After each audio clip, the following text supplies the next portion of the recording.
Hey Zwifters, I'm Simon Schofield and this is episode 101 of the Zwiftcast. Coming up on this episode.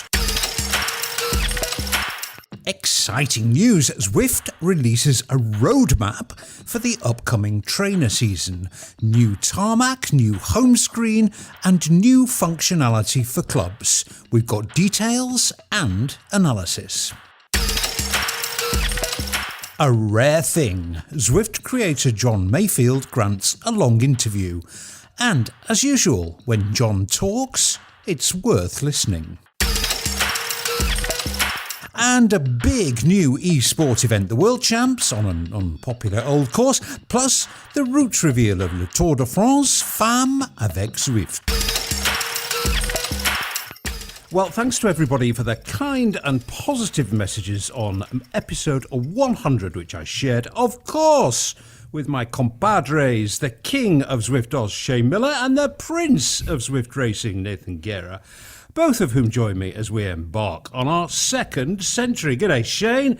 I assume you've been riding night and day to secure your Zwift local legend status. Look, I'll come out firing with the one. This is the worst feature update I have ever seen announced or released. I dig into why on my YouTube channel very soon, but look, it's a non-starter. There's nothing local about a globally accessible segment. And look, what I'm sad for is I've got no hope whatsoever on reaching the targets that some people have set. So, well, I know you're in rant mode on this, but save rant mode for later in the episode because we have arguably more important things to do first. But Nathan, I'm really serious about this, mate. Given your insane levels of fitness and unmatched racing experience, I'm assuming you are going to be seeking an entry to the Zwift World Champs, the official UCI-sanctioned, super exciting, all-new Zwift World Champs, which are running on the old New York course. But you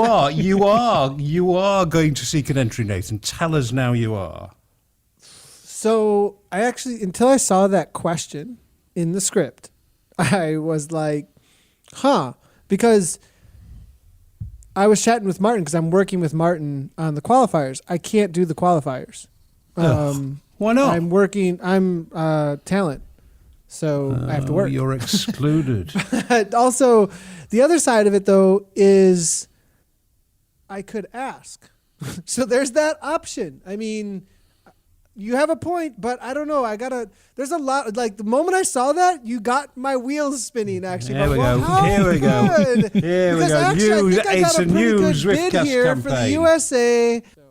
Well, no. We'll get you in, mate. We'll get you in. It's a Zwiftcast campaign. It will eclipse all that Tron bike nonsense. No, hang on. There's a Tron bike reference. No, there we go. There it is. There it is. No, we can forget all that now.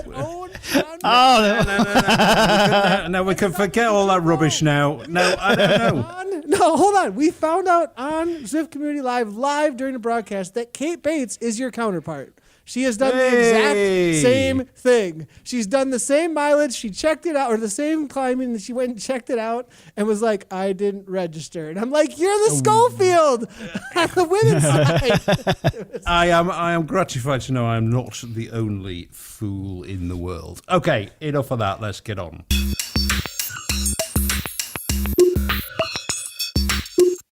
More on those two subjects coming up. But first, well, this is really big news. The thing that Zwifters have been pleading for since the year 2015, but who's counting? That thing, it's here. Yes, the Zwift roadmap.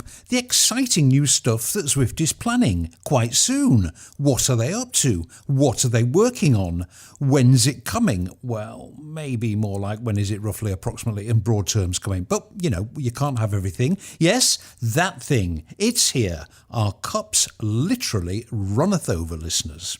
It's a big new PR initiative aimed both at the community nerdy Zwifty obsessives, that's us, and the grown-up proper cycling media, and it's called This Season on Zwift. Initially at the start of the trainer season, and then maybe expanding to several times a year. TSOZ, as we shall call it, is, I'm certain, going to be a really big crowd pleaser. and an expectation raiser. We'll discuss why Zwift has chosen to do this in a short while, but let's get to the cheese, eh? The first TSOZ briefing took place 2 days ago and the embargo has just lifted. So, what's coming up? Here's the headlines, then we'll dive into what we got told, what we know, when it might come, and what we think of it. Boom, an extension to Makuri Islands, and you thought New York was futuristic and Blade Runner-ish.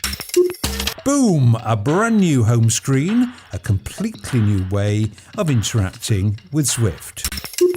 And boom, Clubs has made a Lazarus-like resurrection from the seemingly dead and is about to get a jolt of new functionality. Okay, details. The extension first. A new tarmac is incoming. Neokyo will double the mileage on the Makuri Islands world.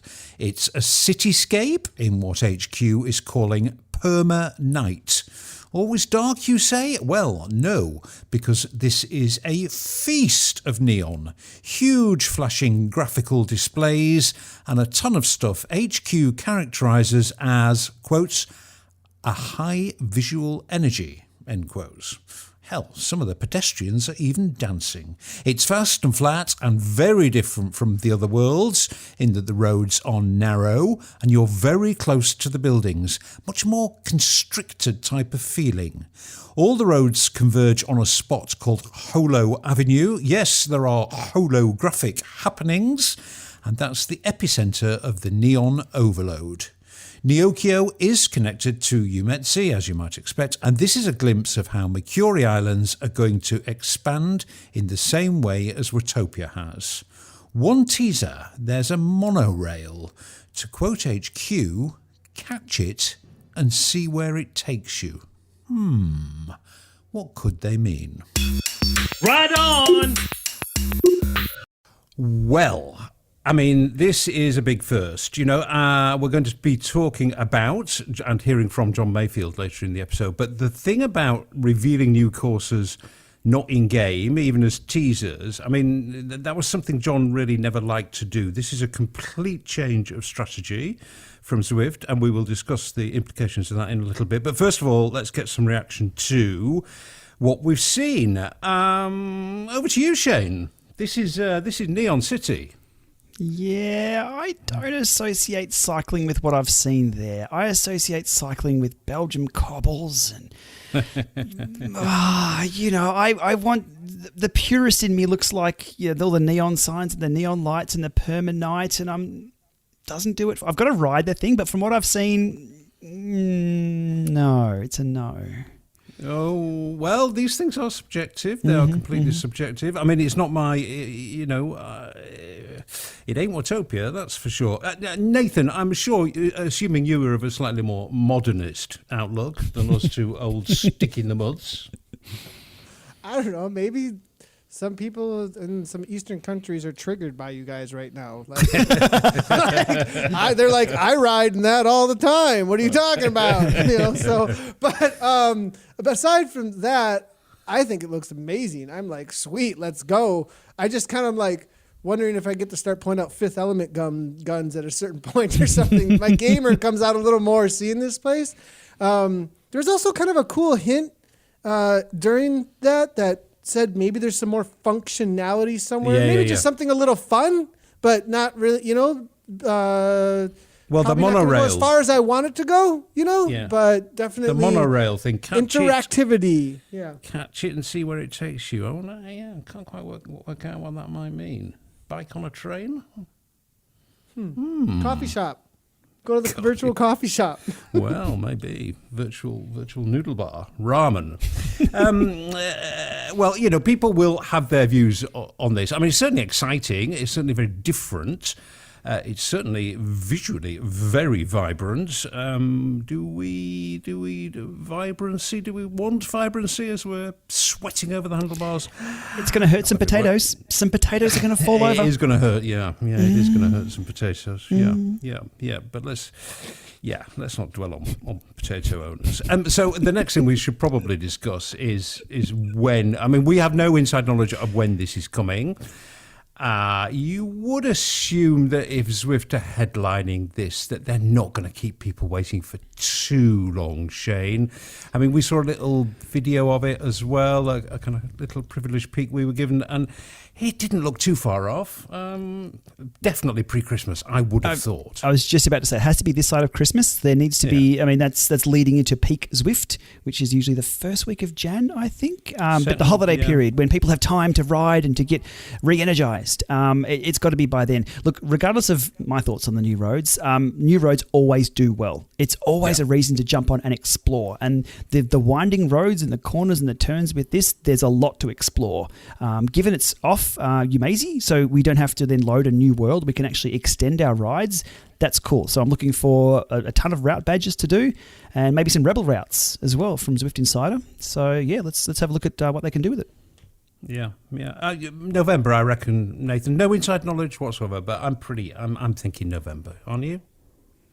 Yeah, I mean, with putting it in here, the second this tease comes out, I guess it is this season on Zwift, so they kind of have to throw everything in. So maybe there's some pressure there that regardless of the timeline. But I always get the feeling that if Zwift do say anything, it's coming really quickly. You know, it used to be the Eric Min ride. It used to be we would get these little tiny hints or Easter eggs. And now that they've just put it out there, I'm like, this is probably coming pretty quick. I also think that perhaps on the dev side of things, it's lagged with Makuri, and this was planned with Makuri. I have a feeling that this is should have been there originally, or that maybe they wanted to sneak it in. So I think it was pretty far done once we got Makuri, from what I'm thinking. So pretty dang soon. Exciting. Okay, let's discuss the next little exciting thing. Okay, next, the new home screen. We're getting a new home screen in a phased rollout. Don't expect this next week. The plan is to make Zwift easier to navigate, reducing pain points on certain platforms. Apple TV, we're looking at you. It's a bigger, much more detailed home screen with a series of panels presenting quick-fire options to ride free, ride socially, or compete. The ambition, say HQ, is to reduce the time it takes to find and start an activity.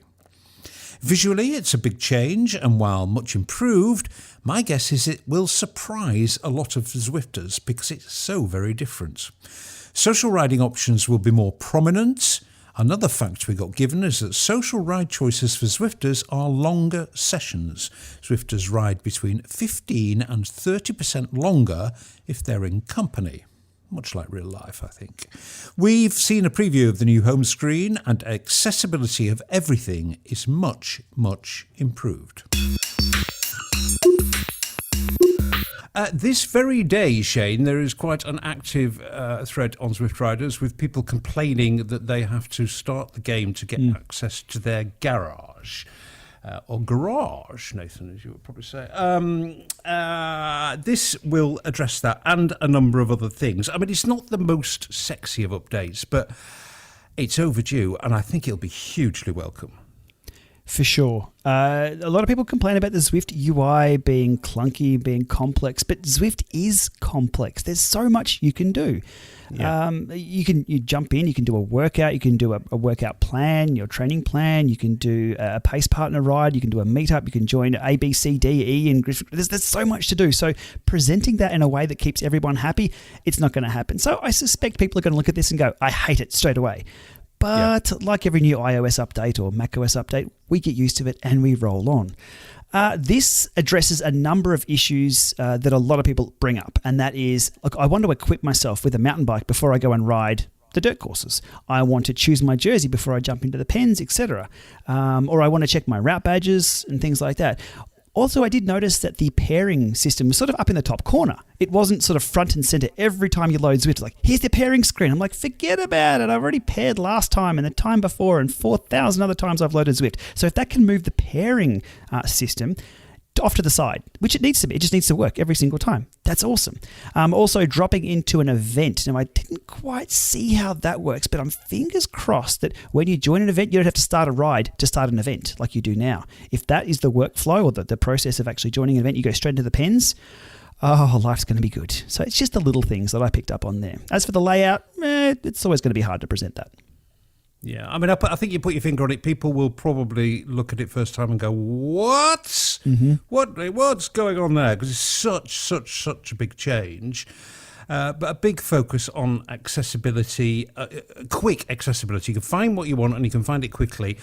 One thing that caught my eye, because it's long been a huge bugbear of mine, is there'll be a big expansion in terms of real estate, screen real estate, on ride description. So you know what you're going to do before you get on, which, I mean, you know, that's bugged me for ages and ages and ages. Choose a ride, you don't actually sometimes don't even know which world it's going to be on. So I think that's going to be well, that and a lot of other things I think are going to be very welcome on this. Nathan sadly has dropped off our line, but he does say he's coming back in a minute. So we'll press on, and we'll press on now with the next new thing. Last and possibly most important in terms of its implications, clubs is finally going to start yielding some of the promise it showed at launch. Work on it basically stopped last year, but now it's about to be supercharged. The details, as we know them, are this. Zwifters will be able to create and join a club, any club, in a few simple steps on the companion app. Any Zwifter over level 20 will be able to create a club. Any Zwifter, regardless of level, can join a club. Club owners can then create a club event. Hallelujah. Again, it's a few simple steps on the companion app.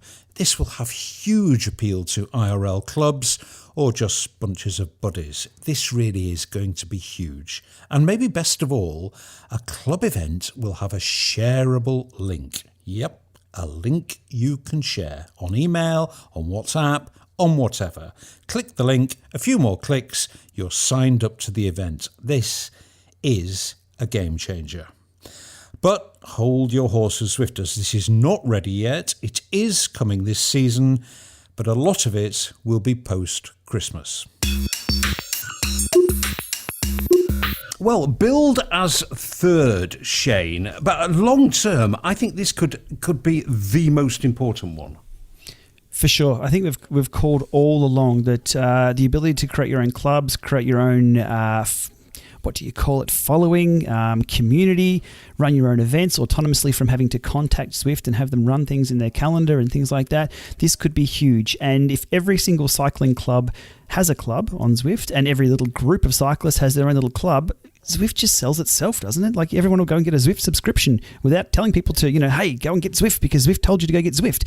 You're on there because your friends are creating something new. I think this could be an absolute turning point to just take this through the roof, or really grow that pie, as Eric has spoken about recently.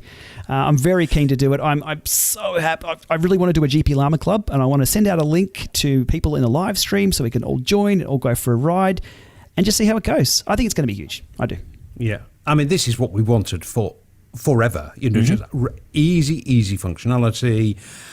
You get a link and that's it. You click on the link, a few more clicks, and you're in the event. I think this is like you. I think this is going to be absolutely huge. It looks like a kind of under the hood thing, but it's huge. I mean, the implications are massive. Nathan, for your big thing and Zwift's big thing, creating communities, growing communities, riding with communities. This I hate to use this terrible cliche again, but it is a game changer. Huge game changer. On the club's front, this just reminds me of everything that kept me coming back to gaming over and over again as far as community goes. I stopped playing solo games because I was like, this is a waste of time. And then met up with this competitive / community, go have fun, do accomplishments together space, and was like, I couldn't go back. I don't get solo player gamers anymore. They don't make any sense to me in any way. And so This is just going to increase that pull and get people more connected in really cool ways in which they can kind of create their own. In what I saw, I'm not sure it's going to bring the whole guild colors and flair that you can kind of personally have. We'll see. I'm not positive yet, but I'm hoping that comes along with it more and more, where people can really identify themselves in some cool ways, even if it is a little bit on the generic across. A lot of people can use that side. It still does something, and people can get pretty creative using stuff together in those community spaces. So that's a lot of fun. That's a ton of fun. And then you can go out and kind of, out of that, you get these, we'll get more clubs that kind of make names for themselves in different ways too. So that'll be cool as well, where Dirt has made a name for itself, the TFC, you could go, the list goes on and on. Well, this just increases that functionality for people to make a presence, like put their flag in game, which is lots of fun. Yeah. No, it's a big thing, this. A really, really big thing. Now, the dreaded words phased rollouts were used, Shane, which to me is code for be patient, because this is a little way off. I think this one is... Well, I think a few people may see it. I think they'll do some selective testing pre-Christmas, but I think the vast mass of Zwifters, this as a ready for prime time feature, I'm thinking probably after Christmas. Are you getting the same vibes?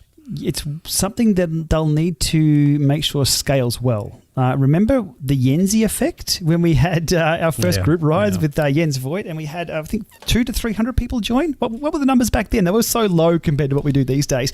But the servers were falling over. People were lagging. People were dropping out of the word. It was a nightmare. Similar with this could be big.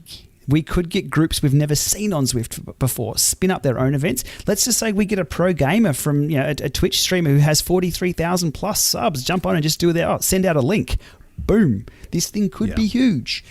So they'll need to make sure it scales. So I'm okay with the phased rollout. Have they called it FutureWorks? That's usually the kiss of death, isn't it? Calling something FutureWorks? I'm not sure. No, I don't think. Okay, good. I didn't see that on Well, I there. don't think so. I might be wrong. That makes me so jealous, actually. I'm like, where was that? Like 5 years? Oh, how much 5 years. work I do in the link. Like the link, how much heavy lifting and everything that's been, oh man, I want that link like 5 years ago. Anyways, it's great to see. It is great to see it, and it's all very exciting. Let's dwell for just a minute or two on the principle that Zwift have established here, which is brand new for them, very, very new for Zwift.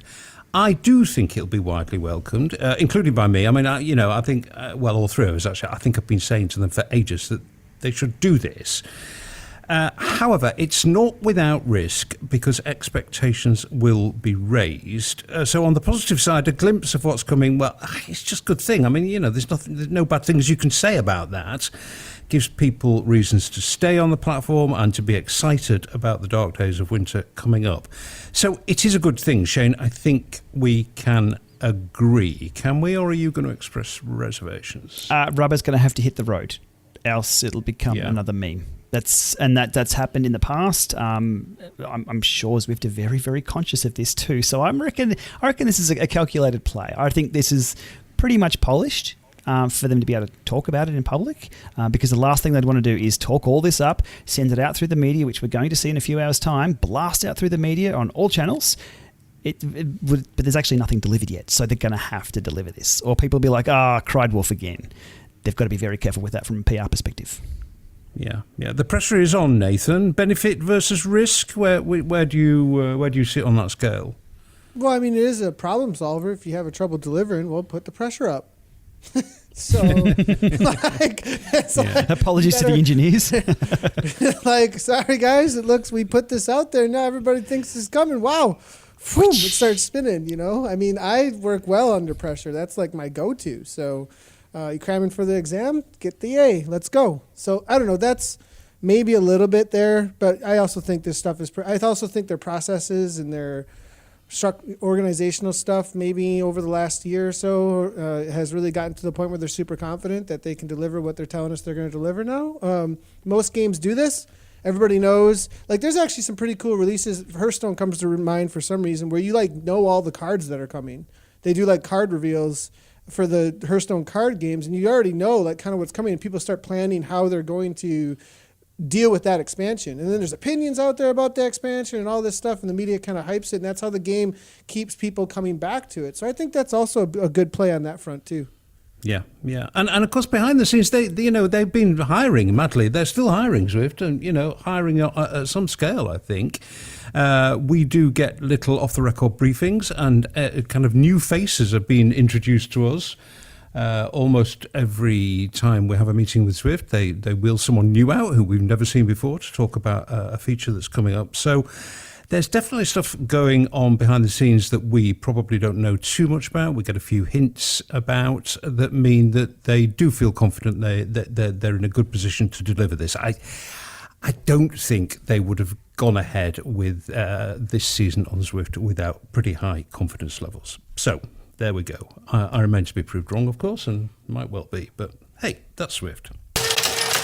Right on. Okay, still lots of exciting new stuff to be discussed and put through the Zwiftcast mill, but this is worth noting. Jon Mayfield, the game's creator, only rarely speaks at length in public, and I think it's fair to say he kind of almost never gives very long interviews. He did make an exception for the Zwiftcast a couple of years ago with an extended interview. It took me a while to convince him to do that, actually. Jon neither courts nor appears to relish publicity, so when he does grant an interview, it's always going to be worth listening. My friends at Cycling Tips persuaded him, well done to them, and as part of their very good From the Top podcast series, they featured an interview with both Jon and CEO Eric Min on their latest episode. It was mainly about the Zwift story from the beginning, and we kind of did that last episode at some length, so I'm not going to dwell on that aspect. What is interesting, however, is Jon discussing his new role at Zwift. Avid listeners will know Jon moved from a frontline role, where he was basically kind of head of everything to do with the game, to a position in research and development. In 2020, there was a big push to scale, and I was going to end up in 40 hours of meetings a week. I wasn't going to enjoy that. We had hired a person that had a very specific way that they wanted to help us scale our processes, right? You need good processes in place. It wasn't the way that I thought was right. It's not how I've seen video game companies work, that make a product that the designers know is going to be fun, or they think is going to be fun. There's intuition and there's passion built in. It's not about what process did they use to come up with how they design a game. I don't know. It didn't seem like it was right for me. I never actually wanted us to get this big. I mean, I just want to build something cool for people that like bikes, right? That's my concern. If that's only 3,000 people or if it's 3 million people, whatever, right? As long as we're having fun doing what we're doing and building something cool, that's all I really care about.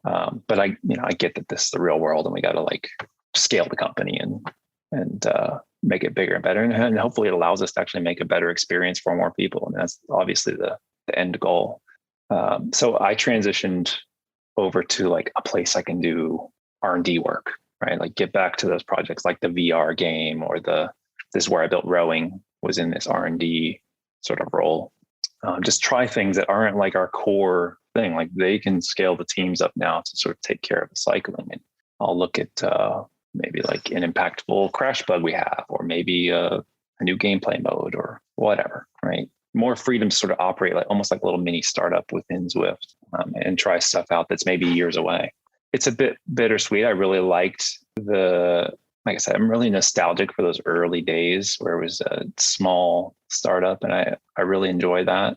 So I'm kind of less impressed with how big we've gotten. That's not really the goal, but that's not to say I don't sit back and wow, I can't believe there's I'll log in, there's 27,000 people I can ride with right at that moment. That's kind of cool. Fascinating. Two big takeouts for me.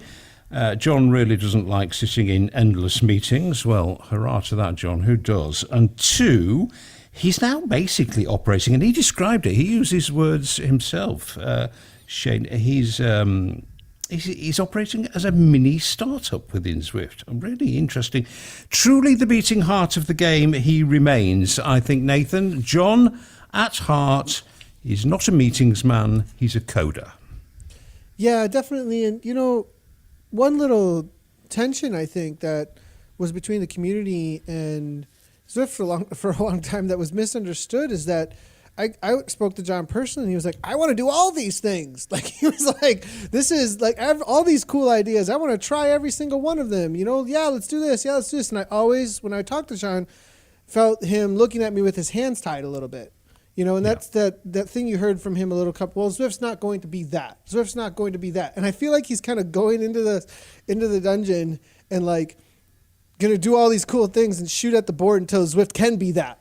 like it's like, well, it can do that though. And I just spun up this cool little thing. So I like that. That's awesome to hear that he's doing also kind of what he originally loved to do. That is where Zwift came out of. And, quality, product, it's always like that base foundation, in order if you're going to make a business. And so it'd be cool to see some new product come out of that. And I'm pretty hopeful around that because if Jon gets at that, he usually is pretty successful.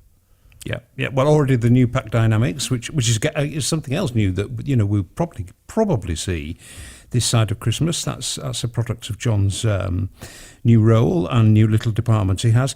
Shane, I think it's not beyond the bounds of possibility. That Jon was so clear there that he's just not interested in the scaling process, the business side. I just don't think he's interested in that. That's not what turns him on. It's the code and the game that turns him on.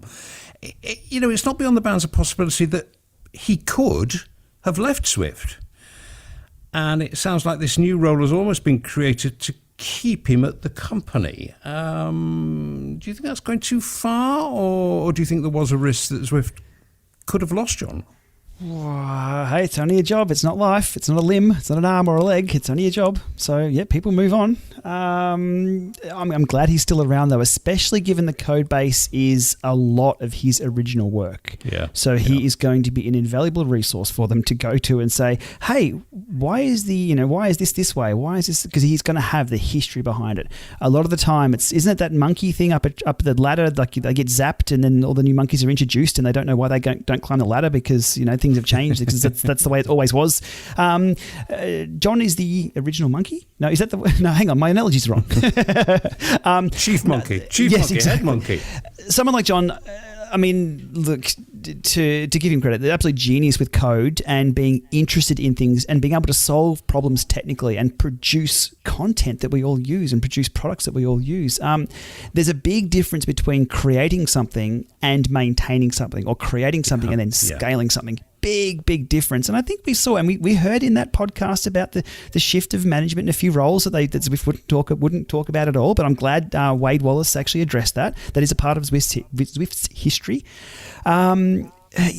Things change, and I'm glad that there's still incentive for Jon to be there, to rock up, to go to work and be excited about something. And potentially, look, there's still, like everything, you always chip away. You might strike gold. You might find something that's awesome and it becomes the next big thing. I think we're all kind of looking at that in our own certain ways too.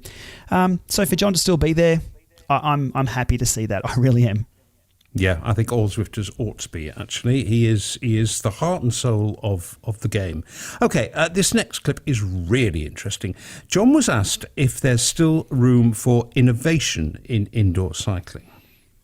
You could still probably release some cool stuff for cycling or for running or for whatever, and it could be viable, especially now with the App Store and stuff. I don't know. There's tons of things that we haven't built and we will never build that we've thought of, like this would be cool for cycling indoors, but it's not going to be what Zwift is. It's not on our radar. It's, if somebody built it, it would be fine. And I kind of wish like that next person would, build that next experience and make a neat little experience. Doesn't have to be a threat to like Peloton or other big companies like Zwift. There's room to innovate still there. Well, there is room to innovate, and it might not be Zwift that does it. Well, he invented Zwift. He's qualified to say that. That's super interesting. I mean, he's probably right, Shane. There's always room for innovation. Problem is, I don't see the current competitors innovating much.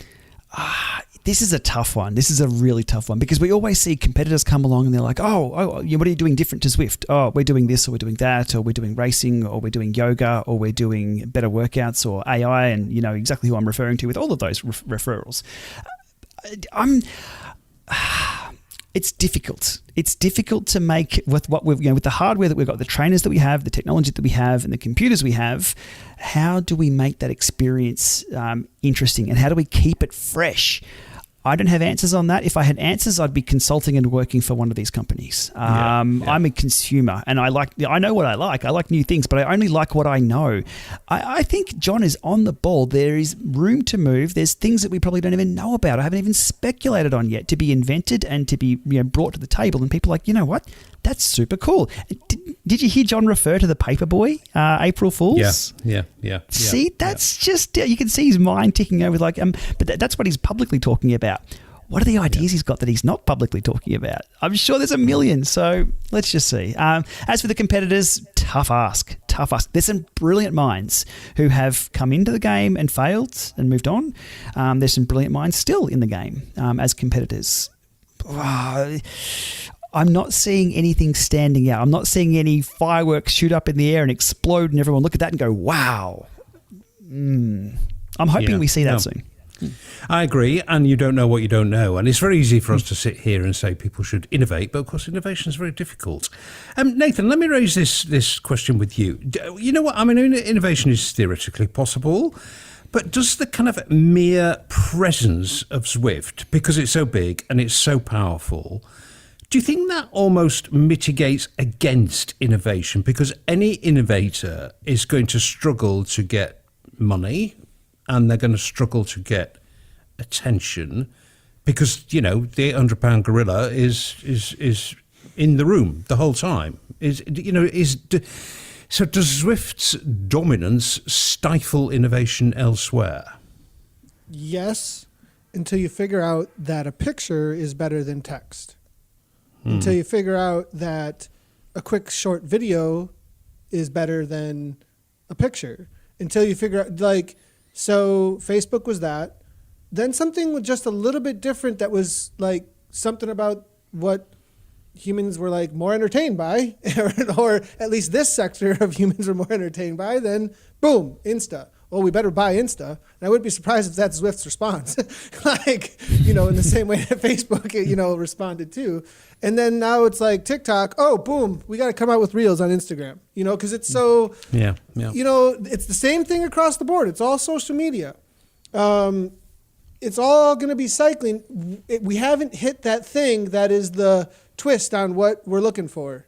And I think it's because partially something Shane said a lot early on, that a lot of the hardware is way behind. A lot of the technology is way behind where we could get for this kind of interactivity in a very meaningful way.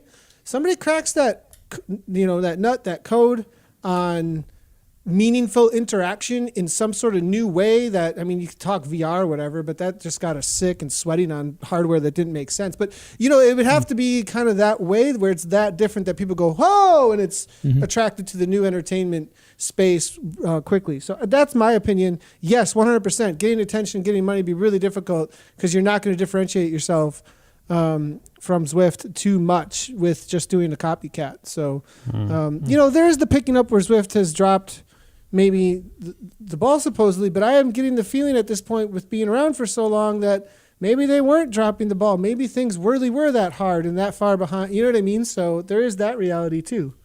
Yeah. Oh no, this stuff is not easy. Nobody should pretend it's easy, and it's all very well for us to sit here and say we want new things all the time, but it's tough to do.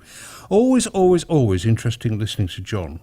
Okay, just before we leave innovation, we don't actually spend a great deal of time discussing the kind of substance of rivals here on the Zwiftcast, because to be brutally frank, there's not often much to discuss. But virtual cycling veteran Frank Garcia looks to be on the point of relaunching, don't laugh boys, relaunching his CV Arcade thing. A teaser video shows a radical change of direction. We seem to have left the 1980s graphics world behind, if the teaser is to be believed, and entered the 21st century with much improved graphics. Well, sorry Frank, but they couldn't honestly have been any worse. Still looks like it's going to struggle to be any kind of rival to the Big Z. To me, it has got Frank's proprietary physical equalization thing. I've never really seen that as a huge selling point myself. I mean, it might be a good idea. It probably is a very good idea, but it's very difficult to explain. And to me, it kind of robs the competition of its edge. But that's me. There are also rumblings out of the Middle East where My Whoosh, which clearly has an absolute shed load of cash behind it and has poached staff from Zwift, looks as though it might be refining its blatantly copycat product this winter. There were some hints about some new features that they're have in the works, apparently. We have pretty much zero in the way of detail from either of the putative rivals. So this could be a difficult question, Shane, but do you see any real threat to Zwift here? Not at this point in time. There needs to be rubber hitting the road. So the CV Arcade teaser, awesome. Glad to see Frank still passionate about that and putting it to Zwift. Zwift needs more competition, let's be honest. So that's cool to see. My Whoosh, from what I've seen from that so far, they've straight up cloned everything Zwift does. Yeah. But is cloning the answer? I'm not sure. No. That's going to invite lawyers. And things like that. If Zwift have any IP protected there. Again, it comes back to the innovation. If one of these platforms, regardless of what platform it is, if they can innovate and they can really do something game-changingly excellent that's going to bring people over, that's the way to go. And as what Nathan was talking about before, the social experience, and that's the big one. The social experience changes the game. Every time you jump on Zwift with the Coco Cadence bunch, it's a different ride because of who's in the bunch. So it's dictated not by the technology, not by what Zwift are doing, by the people who are in there.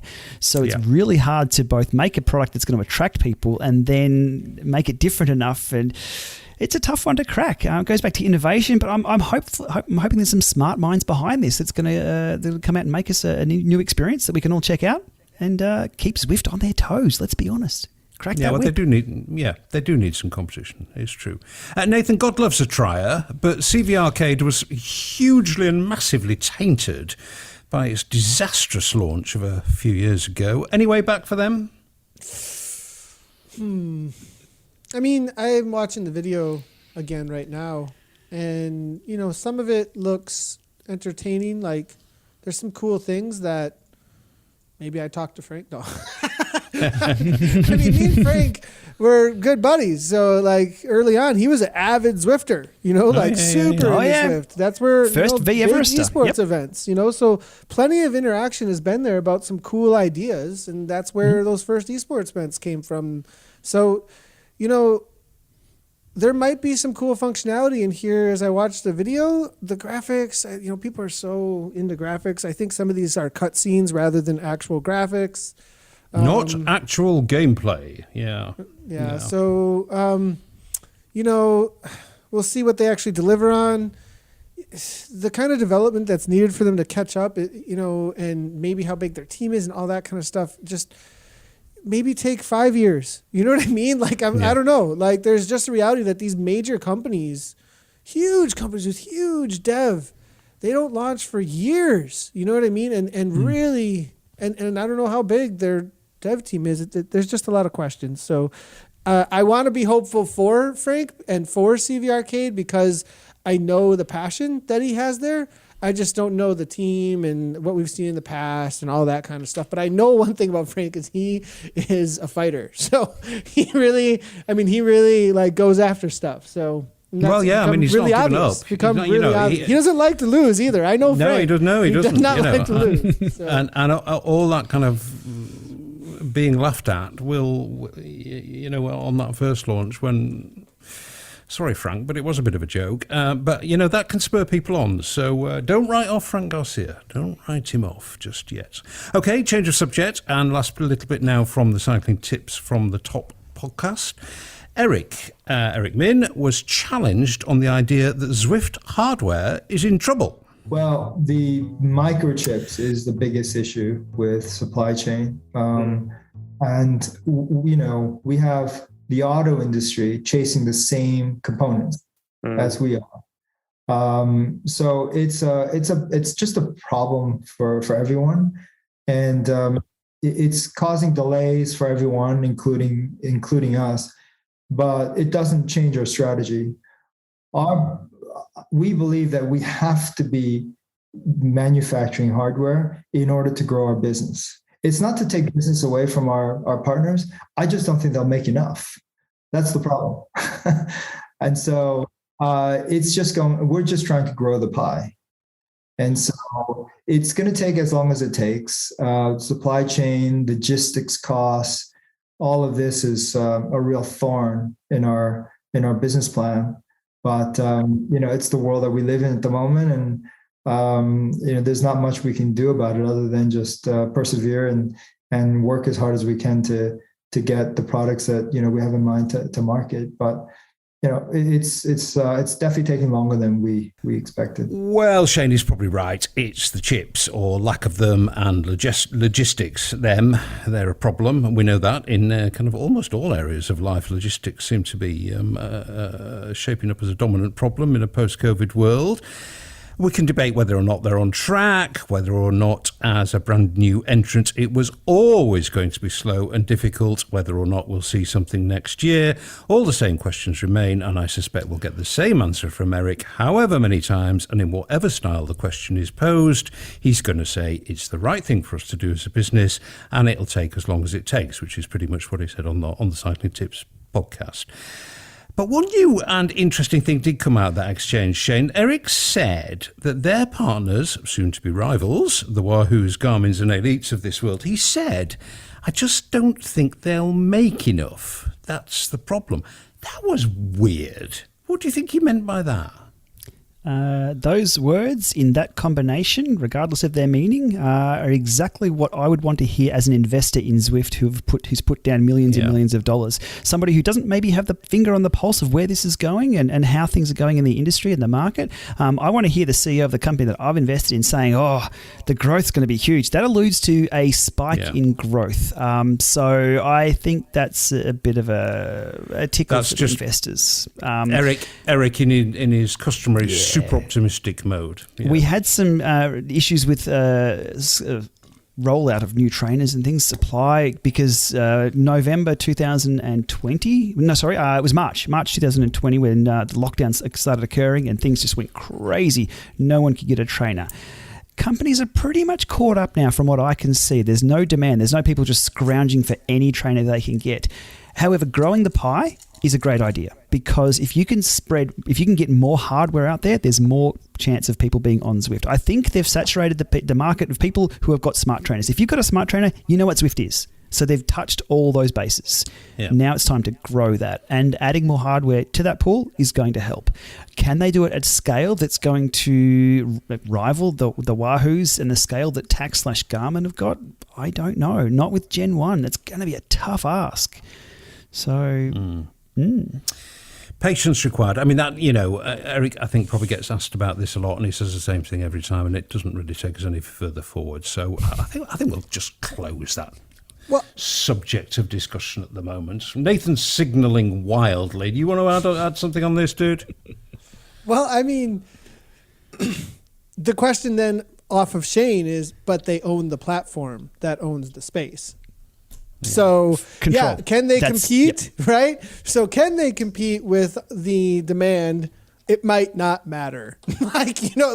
like in some ways, or at least maybe not even demand in quality or who knows what it is. They still own the platform and are making hardware for it that owns the whole space. So it's a win-win. They're going to play. Yep. They're going to play no matter what then, Yep. So because they can do things that nobody else can do with the platform then too. Ooh, did I go too far? Oh, I might have touched the hot button. No. Well, no, that's been said before. Yeah, they're probably right. Why wouldn't they? If you were that business, you would do that. Anyway, we're just going to have to wait and see. Right, let's move on to racing matters. And just before I launch into my script on this, we were given a little bit of data on this season on Zwift, some stuff we didn't know before.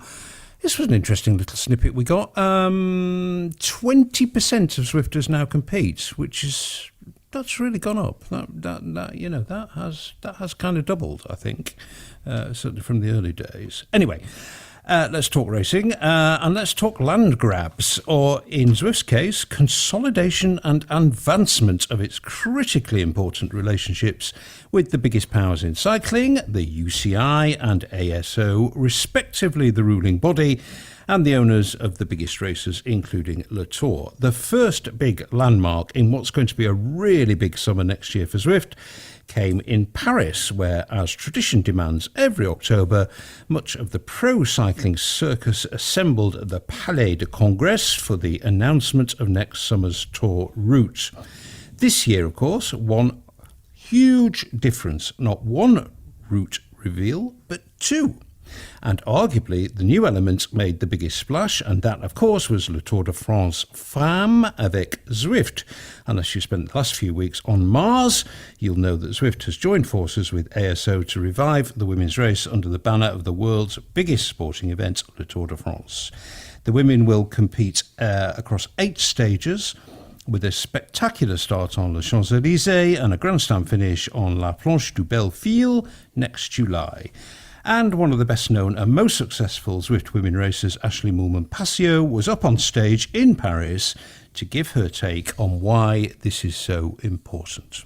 Today is a really big day for women's cycling. I think it's only really hit home today, sitting here in the auditorium, watching the presentation. It's the first time, we really feel part of the Tour de France movement. And I think it's just such an important day for the future of women's cycling, because today is actually important for the young girls who are going to be able to watch us race next year. And that's important because hopefully it inspires them to become great cyclists one day themselves. I'm super excited. It really exceeded all expectations. And I think that the Tour de France Femmes avec Zwift has really done the first edition justice. It's a really epic course.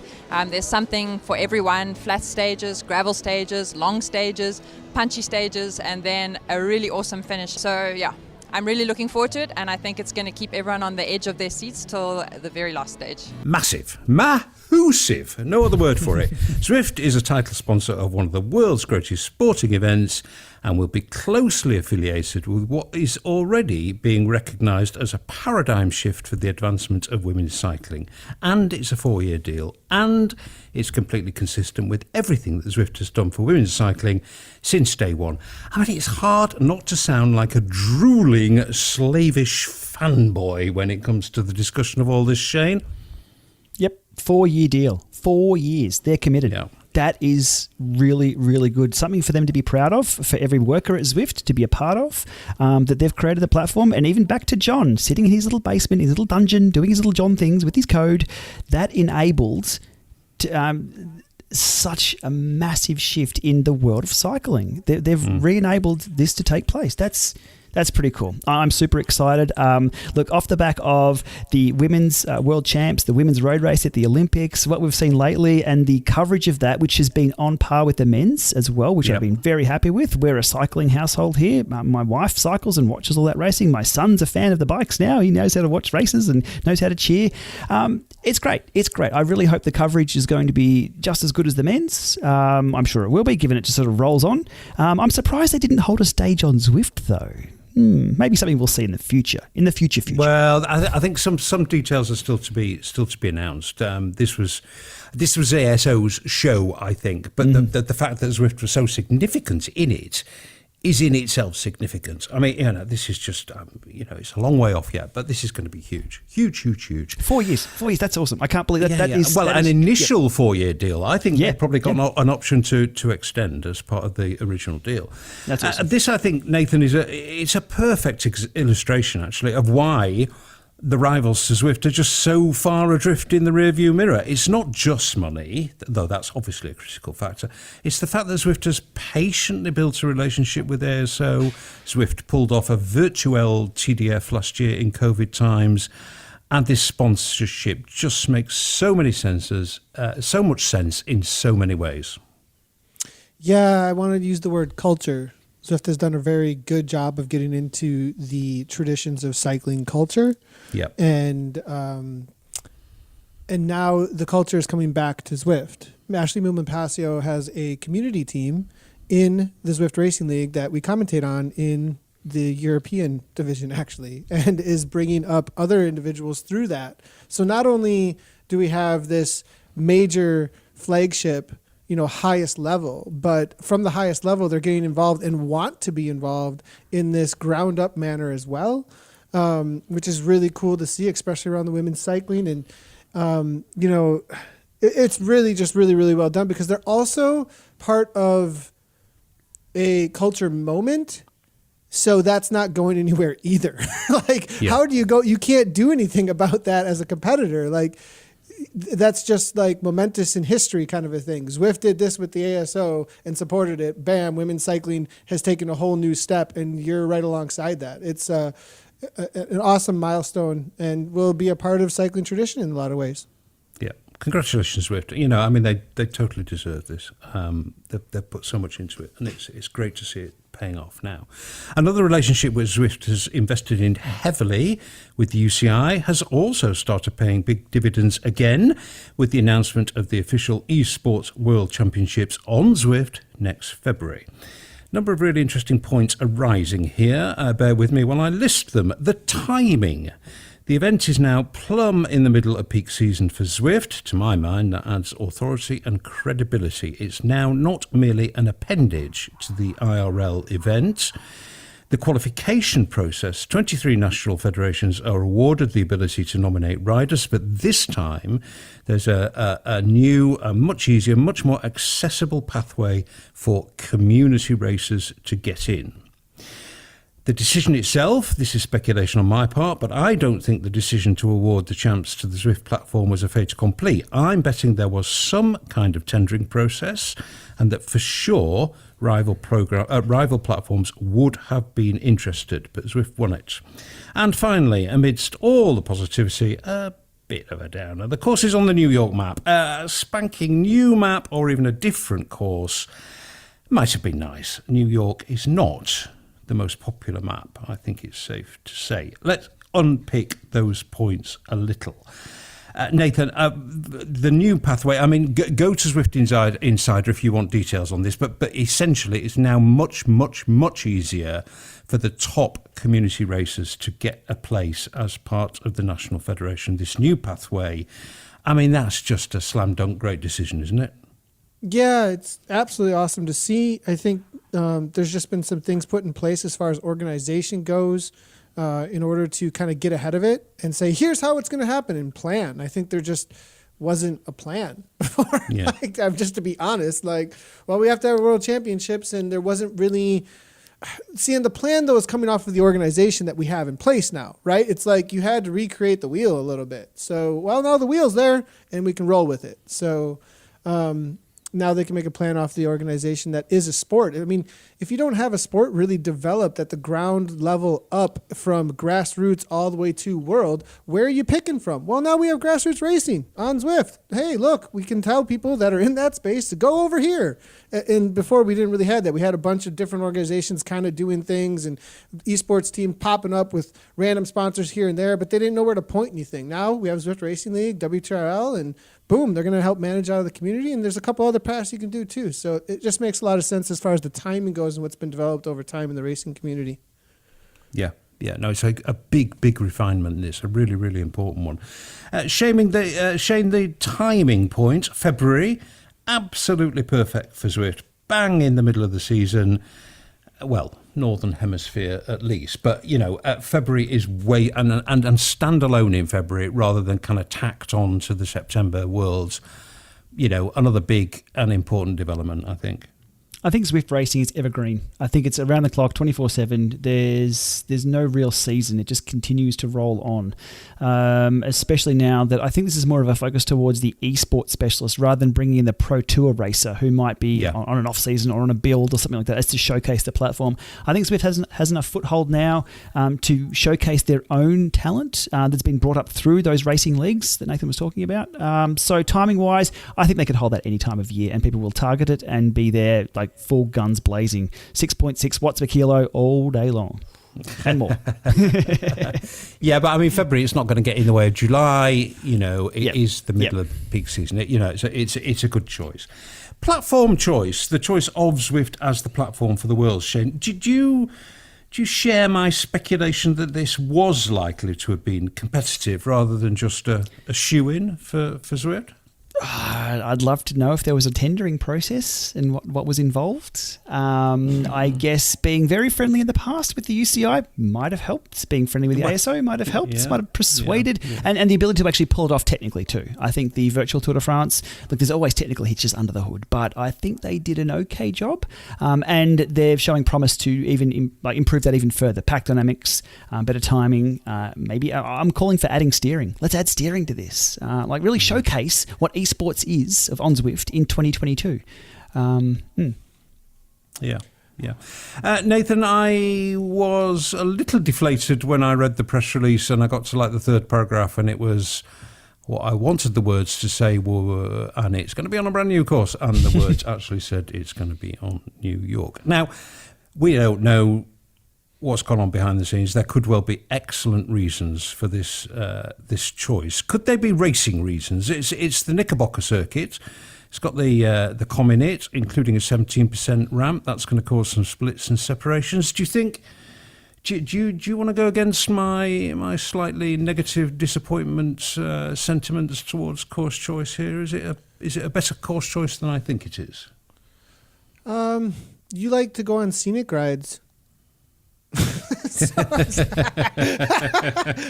Are you racing lately? Have you been racing lately? I think that's an insult. Is that an insult? It's not an insult. You like to go on scenic rides. An insult. But here's the thing. I don't ride New York much at all. You want to go race? Look, last year was traditional in a lot of ways. It was Watopia. It's super classic. Everybody trained, and I was in with some of the teams, doing some recons with them and teaching them how to race that course. Everyone's looking forward to the Ford Watopia KOM. That's amazing. You know why? Because we used to do the KOM challenges and all this cool stuff way back in the day, and it's kind of iconic that it happened on there. But we all waited around for that final, and that produced a world champion for that course, right? Right on. They're not taking anything away from that. You want to race a race? Yorkshire, New York. You want a race that's going to be hard, world champion type race? Knickerbocker, you go up. How many times maybe you don't like New York because there's a 15% gradient in your face. I just raced it with some PD guys the other day in that pack dynamics test, and I was not looking forward to 2 times up that climb on the clear roads and the glass roads in future New York. So, I think making it a really hard course and getting the best course that's gonna make the racers able to make the best world champion, that's absolutely awesome. Look, I'm already getting the commentary mode because I'm excited. So yes, I think that's the good choice if you're looking for quality. It doesn't have to be that course, New York necessarily, but it's a good course for that. Yeah. Okay. A sterling defence of New York as a racing choice from Nathan there. And we shouldn't let our subjective ambivalence to New York cast too big a pall over this. Almost all of what's been announced, well, actually, pretty much all, actually has been very, very positive. Something to look forward to in February. Right on.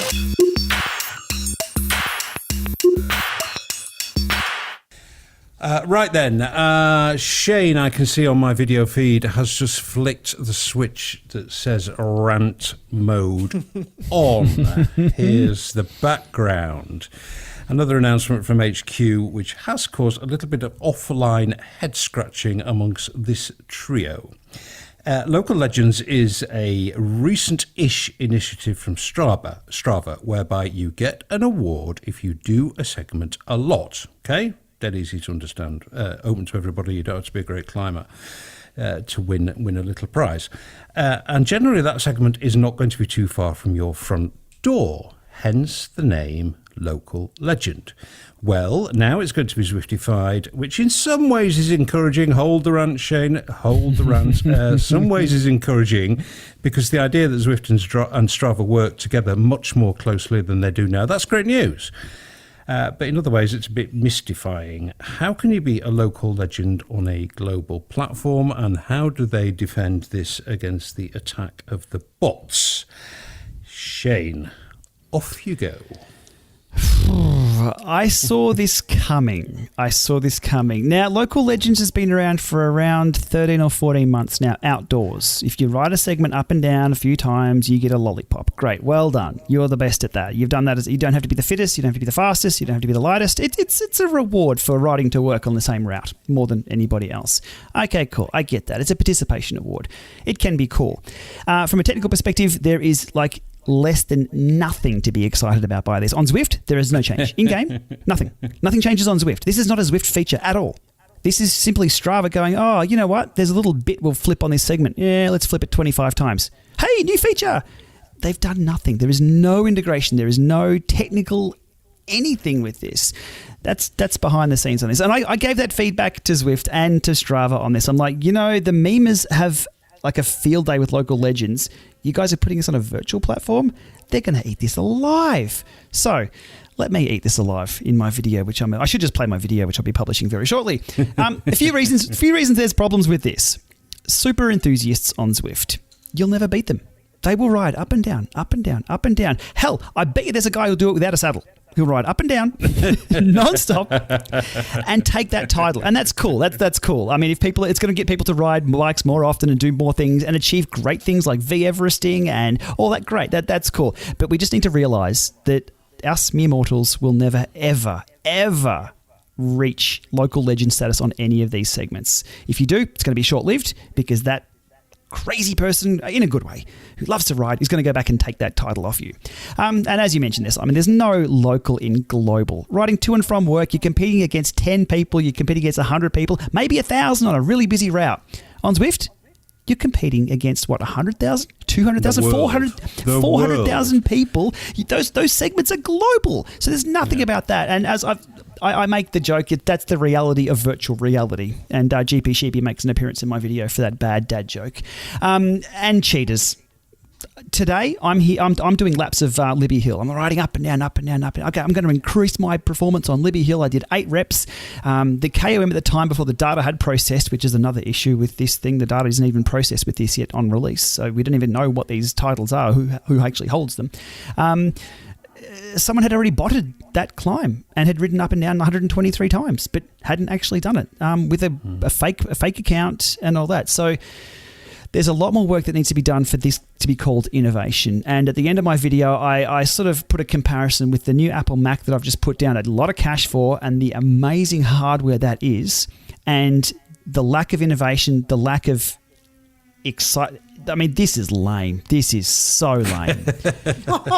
It is just look. So okay, can I interject? So the spirit of it is more like branding and all that. The local. It's such a good point because to me, I'm seeing like speedrunner spaces or like here's the top 10 Zwifters in the whole world for experience. It's that same kind of like spirit of the idea. That same branding that needs to come around it is like, well, these are like the elite of the elite. This isn't just something that's accessible to you because it is a worldwide platform where it's like, it's a Tim Searle type thing. Same kind of deal. And there are websites like that in the gaming world where people like, these people are legends. Like they're actually legends in the world because they've killed this many boars in World of Warcraft and nobody was willing to grind that hard, but yeah, it's not local in any way whatsoever. So the branding doesn't come over well. It needs to be a totally different sell.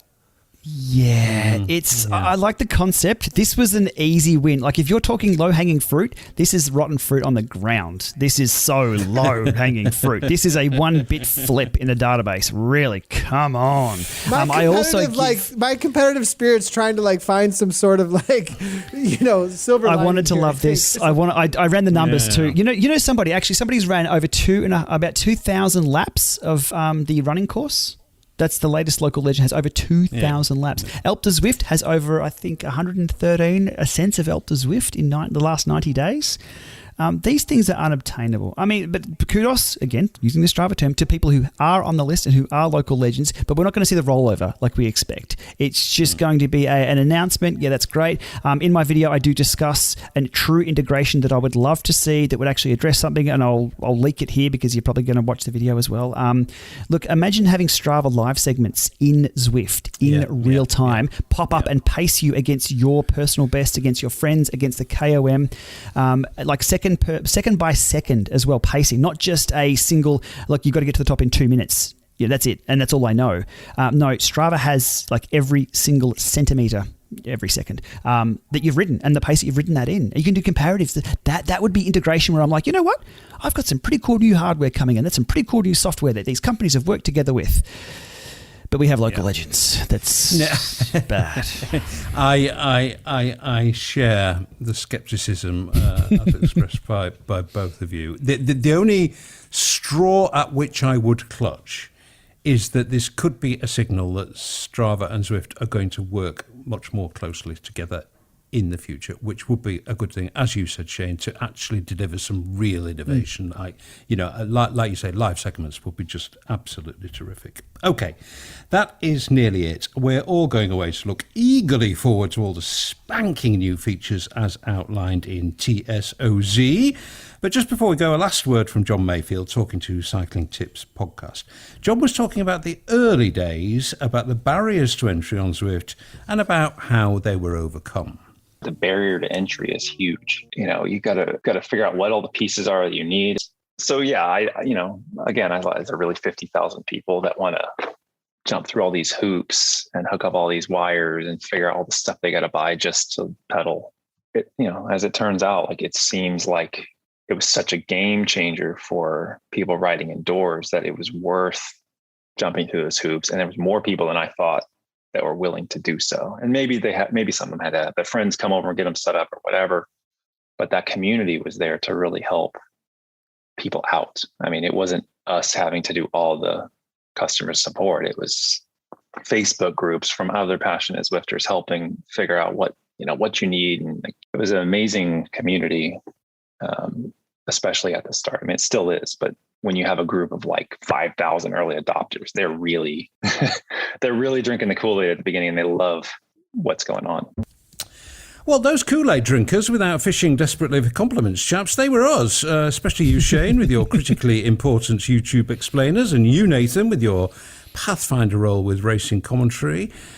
But enough of all that nonsense. The broader point is that Jon absolutely recognises the uber importance of the Zwift community in helping to build the company. And it was really nice to hear him call that out, actually. And it generally remains an extremely supportive and vibrant community, even though it has now inevitably split into a large number of tribes. Jon sees this. He sees the whole community thing. And there have been times when I've wondered, and we've wondered, if everybody else at HQ have seen it quite as clearly. I actually think, especially things like TSOZ and this week, brave Charlie Eisendorf plunging into Zwift races, basically asking to be crucified by requesting feedback on the pace of new features. I actually think that's changing now. Am I right, Shane? Has there been an increasing focus on the relationship with the community in a good way? I think they're across it. I think they have their finger on their on the pulse of the community. Probably a little more now that it's been raised. Like a lot of frustrations have been raised. Like, you're not listening to us. Please, this is what we want. And I think enough time has passed and enough people have screamed for them to go, yeah, look, we better go back and see what they're talking about. But let's go back and see what they're screaming about. Early on, it was the community. I think we mentioned in the last episode, or not too long ago, that I think the first 2 years of Zwift, they didn't advertise. They didn't need to. The excitement was there. The community was there. The community built the base of what Zwift is founded on. So I think they're turning back and looking at what we're up to. And I know Jon is on Reddit. He's an active user of Reddit. So I know they read what's going on. And you can get some really interesting snippets if you follow Jon on Reddit. So they're active participants. It's a tough one though to put your identity behind a lot of the community posts and and jump on Venters and be a part of that. We saw a Zwift exec jump into Venters one day and try to just calm the herd a little bit. That backfired. Yeah. So you gotta know the audience there. You gotta know the audience in that space and what the expectation is of that space. That's for sure. So I think they're listening, which is good. It's a good thing. Yeah, Nathan, a more responsive, more listening, more community-minded Zwift. Now that the kind of pandemic panic that was caused within the company by the explosive growth, that kind of phase is over now, or at least they found a way of dealing with it. The eWorld Champs pathway, I mean, that's another example, I think. Do you think there's been a bit of a step change in their wish to foster better relations with the community? Yeah, I think I have two different attitude stances in my head with that, where in one it's like, this is our product and we're making this thing startup space, and leave us, we got stuff going on over here and don't worry about it. Whereas now it's like, I get a picture in my head of empty roads, and what are you going to do without anybody there?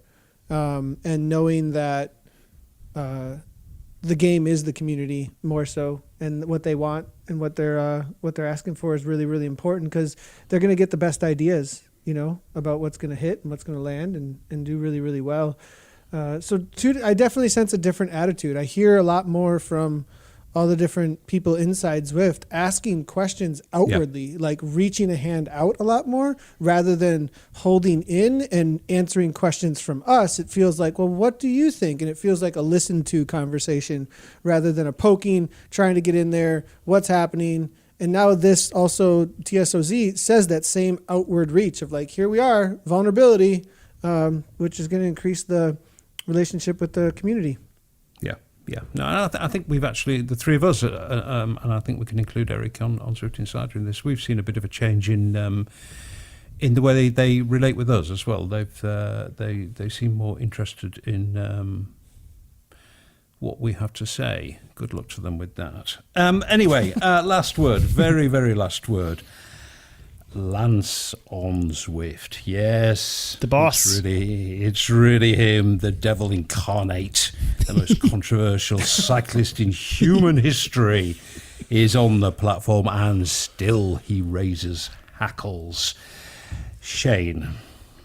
Level 6. Level 6, Lancey. Is he level 6? Yeah. Is it time to forget? I don't want to get into the Lance debate here so much, I really don't, but let's just confine it to his participation on Zwift. Is it time to forgive and forget? Should we allow him to ride him? Should the cycling community allow him to ride in peace on Zwift? You'll never be left alone if he's riding with his real name, with the tick next to his name, and the little we do kit at it. No, he's going to cop it forever. Whether he's deserving of that's, I guess, up to people's opinions. Look, yeah, you should clickbait this, Simon. You could get a lot of comments on this, whatever we say about Lance. Look, he changed cycling. He completely changed cycling. For the good, the bad, that's entirely up to the listener to decide.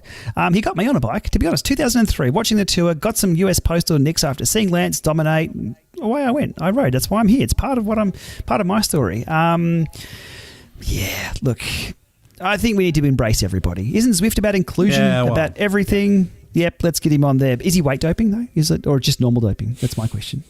Oh, don't go there. Don't go there. Jeez. Oh, well, we got to get Zada on this. I mean, this is going to be Zada's top activity at this point. Hey, Zada may get a donation of $100,000. Who knows? From an anonymous source. Signed, LA.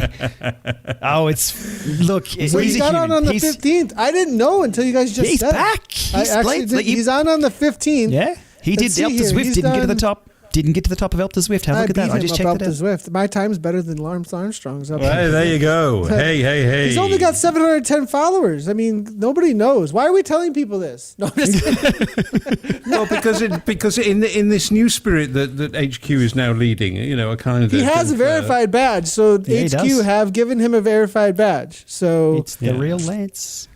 We should let him. We should welcome him. Get him on the podcast. So you want me to do a Twitch? Do you want me to do a Twitch group ride with Lance Armstrong and see how that goes? Is that all right? You reach out to him. Okay, Zwift Community Live, Lance Armstrong. Oh boy, let's do it. I don't know. I don't know what HQ's even going to say about that one. Oh my gosh!